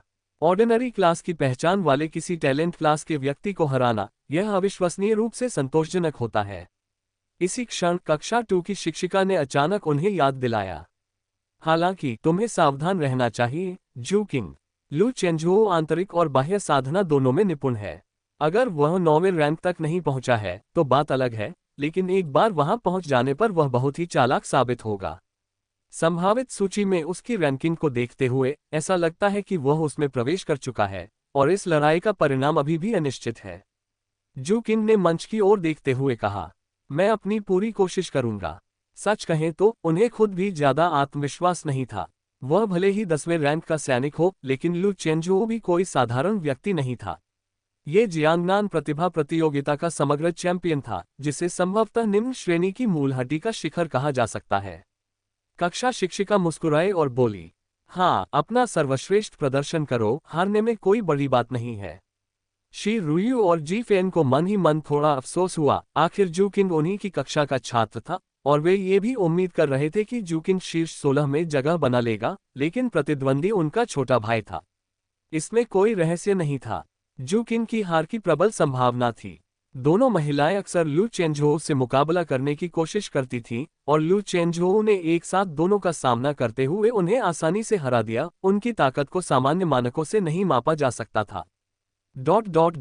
नाव के अगले हिस्से पर जू किंग पानी में तैरते हरे सांप की तरह फुर्ती से आगे बढ़ रही थी, लहरों को पार करते हुए मंच पर छलांग लगा रही थी। वहीं दूसरी ओर लू चेंझोऊ भी उड़ती हुई अबाबिल की तरह पानी पर तैरते हुए आराम से पहुंची। उन दोनों की चाल चलन की तकनीकें स्पष्ट रूप से उत्कृष्ट थीं। स्टेज प्रतियोगिताओं में जीतना एक पहलू था, लेकिन अच्छा दिखना भी उतना ही महत्वपूर्ण था। इसलिए मंच पर प्रवेश करने का तरीका भी महत्वपूर्ण था। नीचे बैठे दर्शक खुशी से झूम उठे। सफाईकर्मी भी ताली बजाने और चिल्लाने से खुद को रोक नहीं पाए। इस युवक का किंगोंग और भी अधिक प्रभावशाली प्रतीत होता है। मंच पर लू चेंझोउ ने अपने हाथ जोड़कर कहा, टाइगर फॉर्म लू चेंझोउ। जू किंग ने अभिवादन का जवाब देते हुए कहा, सरप्रूफ जू किंग। जू किंग ने एक तरफ हटकर धनुष की मुद्रा अपनाए, उसका बायां हाथ सिर उठाए हुए कोबरा की तरह ऊपर उठा हुआ था और दायां हाथ छाती पर रखा हुआ था। वह जिस मार्शल आर्ट का अभ्यास करता था वह ग्रीन स्नैक स्किल के नाम से जानी जाने वाली प्रथम श्रेणी की मुक्केबाजी तकनीक थी। मेंटिस फिस्ट की तरह ये भी मुश्किल चालों में माहिर था, लेकिन उसकी ताकत लैन काय एयर से कहीं अधिक थी। ये देखकर लू चेंझोउ ने मन ही मनाह भरी। ऐसा लगता है कि आज मेरा सामना मुश्किल खिलाड़ियों से हुआ है। चेन जियू ने एक बार कहा था कि चालाक हाथ क्रॉस ट्रेनिंग के लिए अपेक्षाकृत प्रतिबंधात्मक होते हैं क्योंकि वे कमजोर स्थानों पर हमला करने में माहिर होते हैं और गला घोंटना, आंखें फोड़ना और कमर पर वार करना जैसी अपनी धूर्त और चालाक चालों के लिए प्रसिद्ध होते हैं। पौराणिक कमजोरी रहित स्वर्ण शरीर प्राप्त करने से पहले युद्ध में अत्यंत सावधानी बरतनी पड़ती थी। लू चेंझोउ ने अपनी जगह ली और कहा, चलो भी। जू किंग सरप्रूफ की फुर्तीली चाल से आगे बढ़ रहा था, अनियमित रूप से हिल रहा था, उसका शरीर भूसे छानने की तरह कांप रहा था और एक हल्की सी हिस हिस हिस की आवाज सुनाई दे रही थी। यह नसों और हड्डियों के एक साथ कंपन की आवाज थी, आंतरिक अंगों कांप रहे थे, जो इस बात का संकेत था कि उसने अंधकार शक्ति का चरम अभ्यास किया था। इस फुर्तीली युद्ध शैली का सामना करते हुए लू चेंझोउ ने अपनी अपरिवर्तित रणनीति से हर बदलाव का जवाब दिया।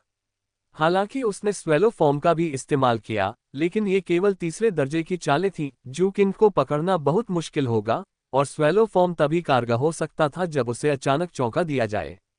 लू चेंझोउ ताइची का अभ्यास करते हुए धीरे धीरे चक्कर लगा रही थी। कुछ देर इधर उधर घूमने के बाद जू किंग अचानक नाग रूप के धूर्त हाथ से हवा को चीरते हुए आगे बढ़ा, साथ ही तेज हवा का झोंका भी आया, जिसका निशाना लू चेंझोउ के गले पर था। लू चेंझोउ ने अपने बाघ रूप के बाएं पंजे को अपने गले के सामने रखा, जबकि उसका दाहिना पंजा स्प्रिंट की तरह तेजी से बाहर निकला और जू किंग के चालाक हाथ को जकड़ लिया। लेकिन जू किंग की बाह कांप उठी और एक लचीले सांप की तरह मुड़ गई, जिससे वह हमले से बच गया। कमजोर जल्स और रूपांतरण बल। लू चेंझोउ धीरे धीरे मंत्र जपते हुए आगे बढ़ा और जोरदार प्रहार किया। जू किंग पीछे हट गया और फिर लू चेंझोउ की दृष्टि के एक अदृश्य बिंदु की ओर खिसक गया।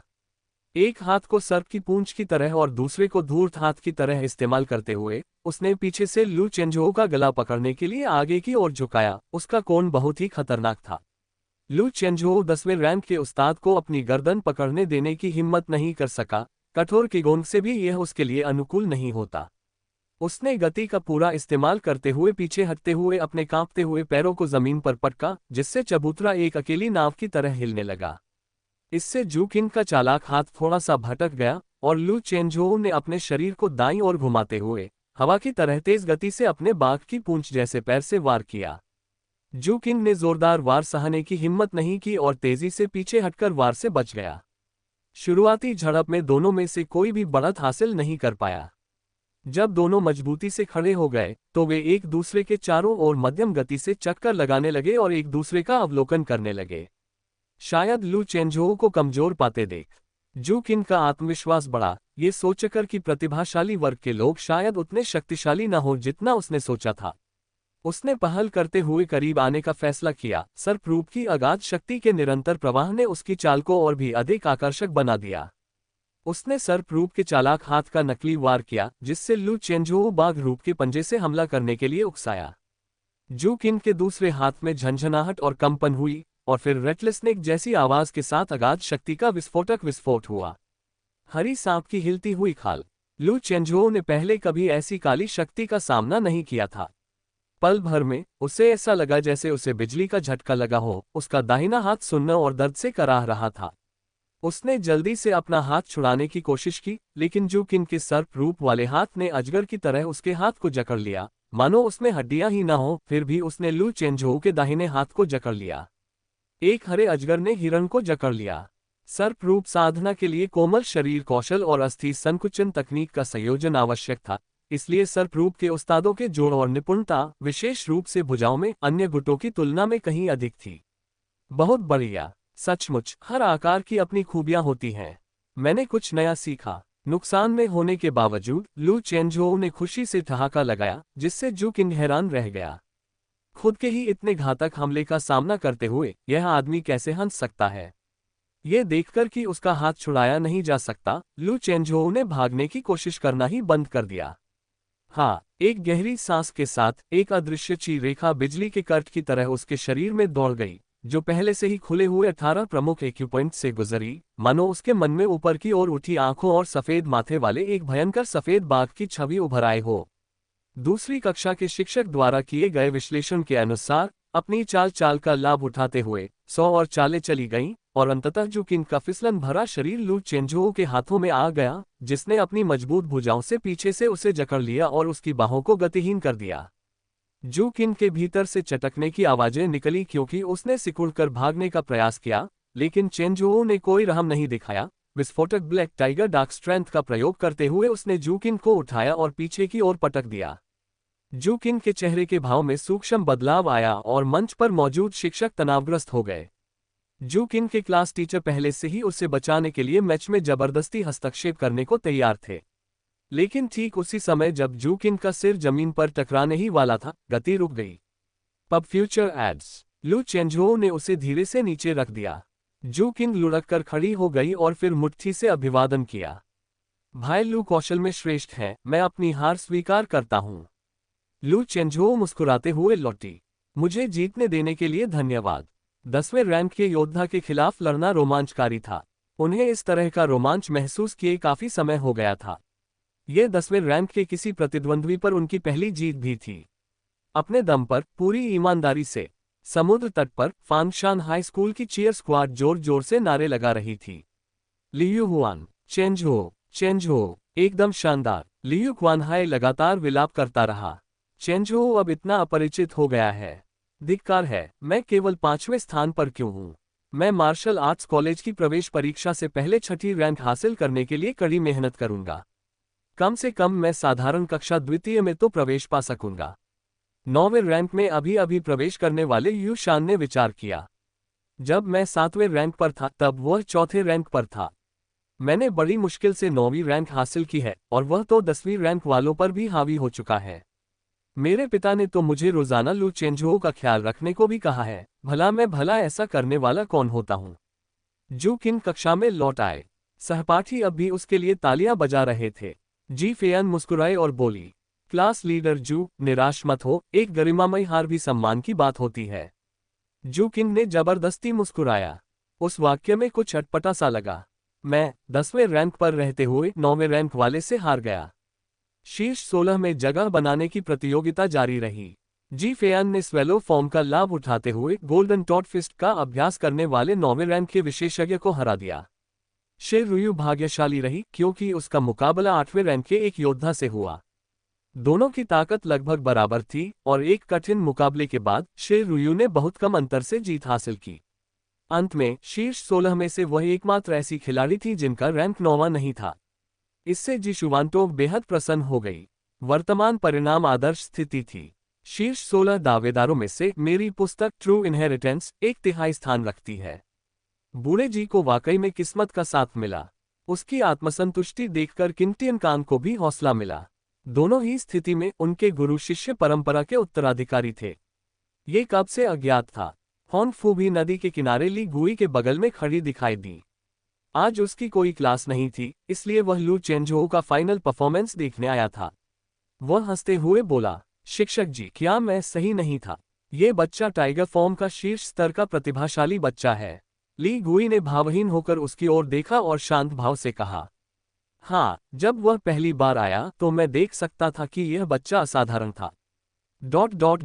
प्रतियोगिता जारी रही। टैलेंट क्लास के अन्य छात्रों में चेन शियाओयुन थोड़ी बदकिस्मत रही क्योंकि उसका सामना रेगुलर क्लास के 10वें रैंक के एक विशेषज्ञ से हो गया और वह जल्दी ही बाहर हो गई, जबकि बाकी सभी शीर्ष 16 में जगह बनाने में कामयाब रहे।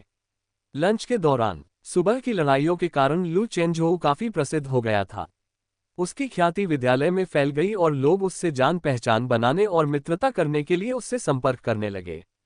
उसने विनम्रतापूर्वक सभी का स्वागत किया, जिससे उसे अन्य मुक्केबाजी तकनीकों के कई अभ्यासकर्ताओं से मिलने का अवसर मिला। हाथी के स्वरूप के तरीके विशाल और गहन हैं। भविष्य के मुकाबलों में उसे निश्चित रूप से हाथी रूप के और भी प्रतिभाशाली मुक्केबाजों और यहां तक कि अन्य मुक्केबाजी शैलियों के खिलाड़ियों का सामना करना पड़ेगा। उसे हर शैली में महारत हासिल करने की आवश्यकता नहीं थी, लेकिन उन्हें आत्मविश्वास के साथ उनका सामना करने और अप्रत्याशित हमलों से बचने के लिए बुनियादी समझ होनी चाहिए थी। दोस्त बनाना और ज्ञान का आदान प्रदान करना सबसे अच्छा तरीका था। खाना खत्म करने के बाद लू चेंजोऊ जाने की तैयारी कर रहा था, तभी एक और व्यक्ति उसके पास आया। सहपाठी लू, मेरा नाम हुआंग हाओ है। चलिए एक दूसरे को जान लेते हैं।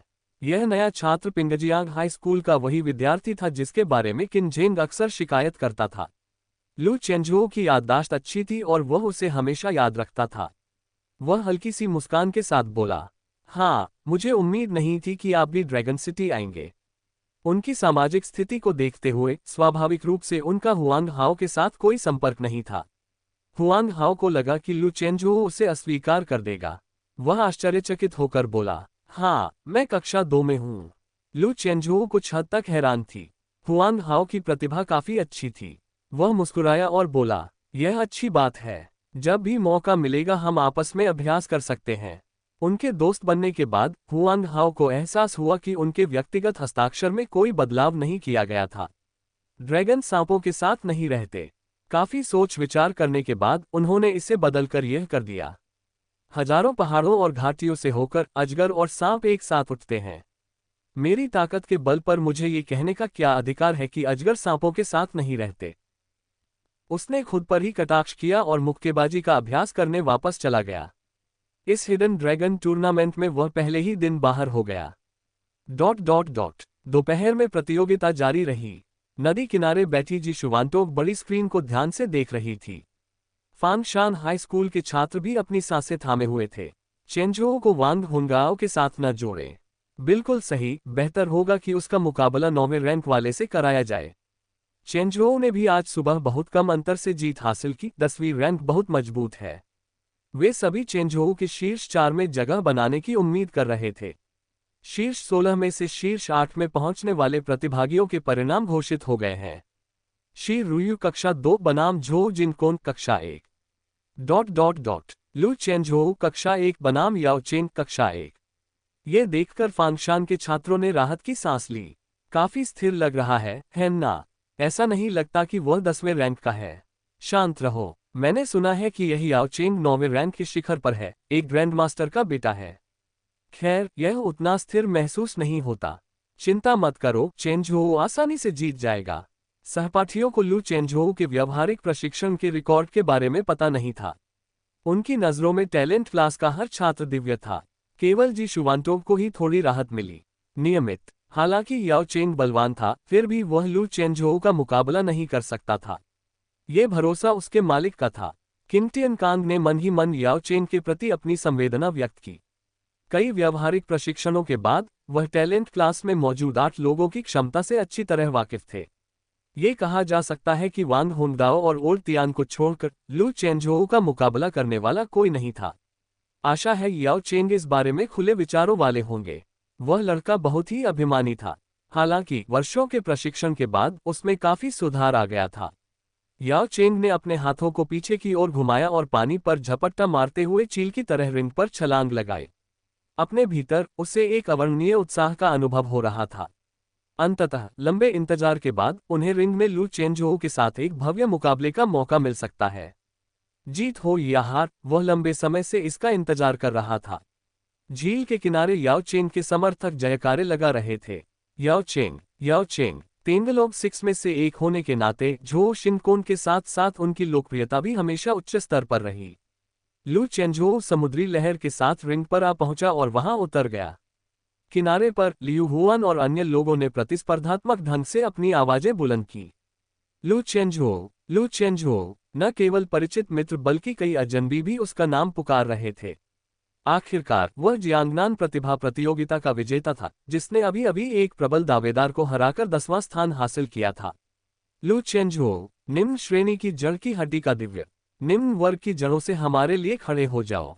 इसका लाभ उठाएं। यह इस मार्शल आर्ट प्रतियोगिता की पहली टैलेंट क्लास की आंतरिक लड़ाई थी। घटनास्थल का माहौल उससे भी अधिक उत्साहपूर्ण था जब लू चेंजोऊ ने अभी अभी 10वीं रैंक के साथ लड़ाई लड़ी थी। स्टैंड में हेवनली पाइल का अभ्यास कर रहे वो ग्रैंड मास्टर ने भी उधर देखा। यह ओल्ड याओ का पोता है। ग्रैंड मास्टर याओ, जो आमतौर पर अपनी साधना में व्यस्त रहते थे, याओ चेंग पर मुश्किल से ही ध्यान दे पाते थे। हालांकि याओ चेंग के पिता एक ग्रैंड मास्टर के पुत्र थे, लेकिन उनकी प्रतिभा बहुत कम थी। सभी प्रकार के संसाधनों का अधिकतम उपयोग करने के बावजूद वह केवल चरम सीमा क्षेत्र में ही थे, और केवल ग्रैंड मास्टर याओ ही घर पर उस बच्चे का प्रबंधन कर सकते थे। उम्मीद है कि वह जल्दी बड़ा हो जाएगा। याओ चेंग में प्रतिभा की कमी नहीं थी, उसमें कमी थी तो केवल मन की क्षमता की। जहां तक लू चेंजोऊ की बात है, वो ग्रैंड मास्टर काफी सहज थे। वह इस युवक की मार्शल आर्ट्स ग्रैंड मास्टर के रूप में भविष्य की उपलब्धियों को लेकर बहुत आशावादी थे। चलो भी। लू चेंजोऊ ने अपनी मुठ्ठियां भींच ली, फिर बाघ की मुद्रा में भुजाएं मोड़कर खड़े हो गए। याओ चेंग ने 3 उंगलियां फैलाईं, बाज के पंजे की मुद्रा अपनाई। उसकी बाईं भुजा क्षैतिज रूप से पीछे की ओर और दाहिनी भुजा तिरछे ऊपर और पीछे की ओर फैली हुई थी। बाज का पंजा सूर्य की ओर फैला हुआ था, मानो कोई विशाल रॉक पक्षी अपने पंख फैला रहा हो। समाधि जैसी अवस्था में वह आकाश में गश्त लगाते हुए बाज में परिवर्तित होता हुआ प्रतीत हुआ। ये ईगल की आभा थी। दर्शकों ने सराहनापूर्वक तालियां बजाईं। याओ चेंग की आभा, क्या वह लगभग 10वें रैंक पर है? उनका मुट्ठी सिद्धांत भी आकृति को संप्रेषित करने के स्तर तक पहुंच गया होगा। फुफकार, वाकई भयानक प्रतिभा के योग्य। उस ईगल क्लॉ में लगभग धातु जैसी चमक दिखाई देती है, लोहे की तरह मजबूत। यही ईगल क्लॉ तकनीक में महान सफलता का संकेत है। पब फ्यूचर एड्स, ये प्रथम श्रेणी की मार्शल आर्ट है। मुझे आश्चर्य है कि क्या लू चेंजोऊ का अर्हत कौशल इसे झेल पाएगा। ऐसा लगता है कि पूर्णता की स्थिति में भी इसके फटने का खतरा है। भले ही वह जीत जाए, मुझे डर है कि इसकी कीमत चुकानी पड़ेगी। एक भी प्रहार होने से पहले ही भीड़ ने प्रदर्शित शक्ति को देखकर विस्मय व्यक्त किया। याओ चेंग के ईगल क्लॉ से ठंडी रोशनी निकल रही थी और उसने कहा, ईगल क्लॉ बहुत खूंखार है भाई लू, सावधान रहना। बोलने के बाद याओ चेंग एक बाज की तरह शिकार पर झपटा। पलक झपकते ही वह लू चेंजोऊ के सिर तक पहुंच गया और तेज हवा उसके चेहरे को थपेड़ों की तरह धकेल रही थी। मुक्का लगने से पहले ही लू चेंजोऊ को ऐसा लगा जैसे उसका चेहरा कट जाएगा। उसने कांपते पैरों से पीछे हटते हुए स्वेलो फॉर्म स्किल का इस्तेमाल किया और फुर्ती से वार से बच गया। याओ चेंग का ईगल क्लॉ तुरंत उसके पीछे आया और बिजली की तरह वार किया। उसके पेनिट्रेशन पाम ने मायावी आकृतियां बनाई, जिनमें से प्रत्येक लू चेंजोऊ की नसों और दबाव बिंदुओं के महत्वपूर्ण जंक्शनों पर निशाना साध रही थी। एक जोरदार प्रहार निश्चित रूप से असहनीय होगा। ईगल क्लॉ तकनीक कपड़ों से चिपकने, नसों को जकड़ने, मांसपेशियों को अलग करने, हड्डियों को अपनी जगह से हटाने और दबाव बिंदुओं से सांस रोकने में माहिर थी। इसमें स्नैक फॉर्म और मेंटिस फिस्ट जैसी चालाकी के साथ साथ बाघ या तेंदुए जैसी कठोर और बेजोड़ ताकत भी थी। प्रकृति में समान आकार के बाज का मुकाबला शायद ही कोई कर सके। सभी आकृतियों में ईगल फॉर्म का स्थान काफी ऊंचा रहा, जैसे आतिशबाजी हो रही हो। झील की सतह पर तेज आवाजें गूंज उठी जब याओ चेंग के ईगल क्लॉ और लू चेंजोऊ के टाइगर क्लॉ ने थोड़े ही समय में दर्जनों तेज वार किए। ईगल क्लॉ तेज था, लेकिन फिलहाल वह लू चेंजोऊ के हाथ चीगोन बचाव को भेदने में विफल रहा। लेकिन याओ चेंग मूर्ख नहीं था। उसने अपने हमलों को एक ही बिंदु पर केंद्रित किया, जिसका उद्देश्य गोल्डन फिल्म को जबरदस्ती तोड़ना था। लू चेंजोऊ ने हर कदम भारी कदमों से रखा, अपने शरीर को हिलाते हुए जनरल आर्मर रिमूवल फोर्स के माध्यम से ईगल क्लॉ की उग्रता को धीरे धीरे कम कर दिया। उसके आंतरिक अंग और कंकाल कांप उठे।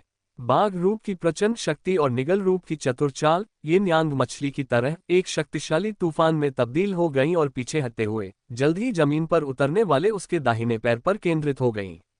धड़ाम, एक भीषण कंपन के साथ पूरा मंच नीचे धंस गया। पलटवार बल का उपयोग करते हुए लू चेंजोऊ की टाइगर फॉर्म की कोहनी ने प्रचंड अंधकार में बल के साथ विस्फोट किया। उसका शरीर यिन यांग छाते की तरह घूमा। उसका कंधा और कोहनी याओ चेंग के ईगल क्लॉ से टकराए और प्रहार के विरुद्ध जोरदार टक्कर हुई। याओ चेंग का ईगल क्लॉ मानो किसी पहाड़ पर प्रहार कर रहा हो, एक विशाल वृक्ष को भेद सकता था। किसी प्रशिक्षित लोहे के पंजे के समान वह कांप उठा और थरथरा गया, उसके सामने ही कंपन से भर गया। उसका चेहरा तेजी से बदल गया। उसने बल को मुक्त करने के लिए तेजी से पीछे हट गया। उसका शरीर पुराने विलों की शाखाओं की तरह कांप रहा था और मंच के किनारे पर ही स्थिर हुआ। लू चेंजोऊ मुस्कुराते हुए खड़े थे और हाथ से इशारा कर रहे थे। जारी रखना। इस अपार आत्मविश्वास ने याओ चेंग के मनोबल को लगभग चकनाचूर कर दिया था। उसे लगा कि लू चेंजोऊ ने उसे एक मौका दिया है। अगर लू चेंझोउ ने उसे डराने के लिए बाघ की दहाड़ का इस्तेमाल किया था तो उसे तुरंत हराने का मौका था। शर्म और गुस्से से चेहरा लाल करते हुए याओ चेंग ने एक लंबी चीख निकाली और फिर झपट्टा मारा।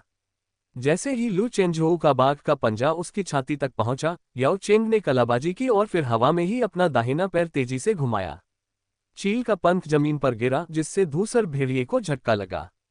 लू चेंझोउ ने मून स्टेप का इस्तेमाल करते हुए अपने प्रतिद्वंद्वी के चारों ओर चक्कर लगाया। इससे पहले कि चील के पंख का वार उस पर होता, वह पहले ही याओ चेंग के बगल में झुक चुका था। उसकी मांसपेशियां और कंकाल कंपन कर रहे थे और डार्क फोर्स तेजी से टूट रही थी। दरार। याओ चेंग घबरा गया, पीछे की ओर लड़खड़ा गया और लू चेंझोउ ने टाइगर फॉर्म क्लॉ से उसके दाहिने पैर को पकड़ लिया।